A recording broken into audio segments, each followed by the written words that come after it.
नमस्कार.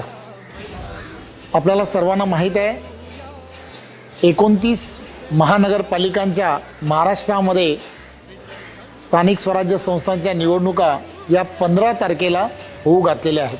माझी आपणा सर्व महाराष्ट्रातील नागरिकांना विनंती आहे, मतदारांना विनंती आहे की आपण सर्वांनी देशाचे पंतप्रधान नरेंद्र मोदीजी यांच्या नेतृत्वामध्ये विकसित भारत बनवण्याच्या प्रक्रियेमध्ये आणि महाराष्ट्राचे लोकप्रिय असे मुख्यमंत्री आदरणीय देवेंद्रजी यांच्या नेतृत्वामध्ये विकसित महाराष्ट्र बनवण्याच्या या संपूर्ण प्रक्रियेमध्ये आपला सहभाग या मतदानाच्या रूपाने देणं अत्यंत गरजेचं आहे. माझी आपणा सर्वांना विनंती आहे की आपल्याला सर्वांना हे मतदान हे विकसित अशा डेव्हलपमेंट साठीच करणं हे अत्यंत गरजेचं आहे.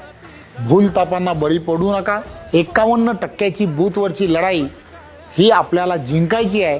त्यासाठी भारतीय जनता पार्टीच्या बूथवरच्या प्रत्येक कार्यकर्त्याने, पदाधिकाऱ्याने, प्रत्येकाने आपल्याला ही निवडणूक पूर्ण ताकदीने, पूर्ण क्षमतेने जिंकण्याच्या दिशेने मतदारांना मतदान केंद्रापर्यंत घेऊन जाऊन कमळ या चिन्हासमोरील बटन दाबून आपले सर्व भारतीय जनता पार्टीचे उमेदवार हे प्रचंड बहुमताने कसे जिंकून येतील यासाठी विशेष प्रयत्न करा. आपण सर्वांना खूप खूप शुभेच्छा.